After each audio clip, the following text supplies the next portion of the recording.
શનિ સિંગણાપોર મંદિરની અંદર કરોડો રૂપિયાના કૌભાંડની વાત સામે આવી છે અને આ વાત મહારાષ્ટ્રના મુખ્યમંત્રી દેવેન્દ્ર ફડણવીસે પોતે વિધાનસભામાં કરી છે। મહારાષ્ટ્રની અંદર એક બહુ જ ફેમસ મંદિર આવેલું છે। કદાચ તમે પણ જો હું આ મંદિરનું નામ બોલીશ તો તમે પણ આ મંદિર વિશે જાણતા હશો। મહારાષ્ટ્રમાં શનિ સિંગણાપુર કરીને એક મંદિર આવેલું છે અને આ મંદિરની લોકવાયકા એવી છે કે આ ગામમાં જે 3000 લોકો રહે છે એ ક્યારેય પણ ઘરને તાળું નથી મારતા, કુંડી પણ નથી મારતા, એટલે કોઈ મતલબમાં એમના દરવાજા ઓલવેઝ ખુલ્લા હોય છે। આવા શનિ સિંગણાપોર મંદિરની અંદર કરોડો રૂપિયાના કૌભાંડની વાત સામે આવી છે અને આ વાત મહારાષ્ટ્રના મુખ્યમંત્રી દેવેન્દ્ર ફડણવીસે પોતે વિધાનસભામાં કરી છે। તો આના વિશે તમારી સાથે વાત કરીશ। મારું નામ રાજેશ શાહ છે અને તમે જોઈ રહ્યા છો ગુજરાતના સૌથી મોટા ડિજિટલ ન્યૂઝ પ્લેટફોર્મ ખબરછે.com। મહારાષ્ટ્રના અહમદનગરની અંદર બહુ જ જાણીતું શનિ સિંગણાપુર મંદિર આવેલું છે અને આ મંદિરની અંદર કથિત કૌભાંડની વાત સામે આવી છે અને હવે આની સામે FIR પણ કરવામાં આવશે। હવે આ વાત મહારાષ્ટ્રના મુખ્યમંત્રી દેવેન્દ્ર ફડણવીસે પોતે વિધાનસભાની અંદર બધા ધારાસભ્યોની વચ્ચે કરી છે અને એમણે એમ કીધું કે આ શનિ સિંગણાપુર મંદિરના જે ટ્રસ્ટીઓ છે એમની સામે કેસ દાખલ કરવામાં આવશે। આ આખા કૌભાંડની તપાસ કરવા માટે બહારના એટલે મહારાષ્ટ્ર બહારની એજન્સીની નિમણૂક પણ કરવામાં આવશે। ફડણવીસે કીધું કે આ શનિ સિંગણાપુર મંદિર છે એમાં ફંડને લઈને મોટો ગોટાળો થયો છે એવી વાત સામે આવી છે અને આ ગોટાળો ત્યારે ખબર પડ્યો કે જ્યારે મહારાષ્ટ્રના ચેરિટી કમિશનરે એક રિપોર્ટ તૈયાર કર્યો અને એ રિપોર્ટ બહાર આવ્યો એ પછી આ કૌભાંડની વાત સામે આવી। ઇન્ડિયન એક્સપ્રેસના એક અહેવાલની અંદર કહેવામાં આવ્યું છે કે મંદિર ટ્રસ્ટે કથિત રીતે 2447 નકલી કર્મચારીઓનું યાદી બનાવી અને આ કર્મચારીઓ હતા જ નહીં અને આવા 2447 કર્મચારીઓનો નિયમિત પગાર ચૂકવાતો હતો।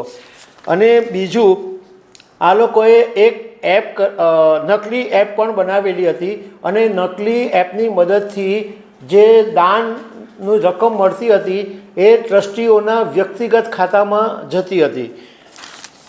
દેવેન્દ્ર ફડણવીસે કીધું કે આ લોકો જે વ્યક્તિગત ખાતામાં પૈસા ગયા તો એનો વ્યક્તિગત લાભ મેળવો, મતલબમાં એમણે આસ્થાનો દુરુપયોગ કર્યો છે અને ધર્મના નામે આસ્થાનો દુરુપયોગ કોઈ પણ સંજોગોની અંદર ચલાવી શકાય નહીં અને આ જે લોકસેવક કહેવાતા ટ્રસ્ટીઓ છે એમની સંપત્તિની પણ તપાસ કરવામાં આવશે। હવે કૌભાંડ કેવી રીતના થયું એ થોડી ડિટેલમાં તમને સમજાવું તો આ ટ્રસ્ટ છે એની હોસ્પિટલ છે, એ હોસ્પિટલમાં 327 કર્મચારીઓ કામ કરે છે એવું બતાવે અને 327 કર્મચારીઓનો પગાર બધું ચૂકવાય અને ખરેખર કર્મચારી કેટલા હતા? માત્ર 13। 327 કર્મચારી બતાવ્યા હતા 13। એવી જ રીતના મંદિરની અંદર 109 રૂમવાળું એક ભક્ત નિવાસ છે, એમાં 200થી વધારે કર્મચારીઓ કામ કરે છે એવું બતાવી દીધેલું, પરંતુ 200ની સામે હાજર જે કર્મચારીઓ હતા એની સંખ્યા માત્ર થોડી જ હતી।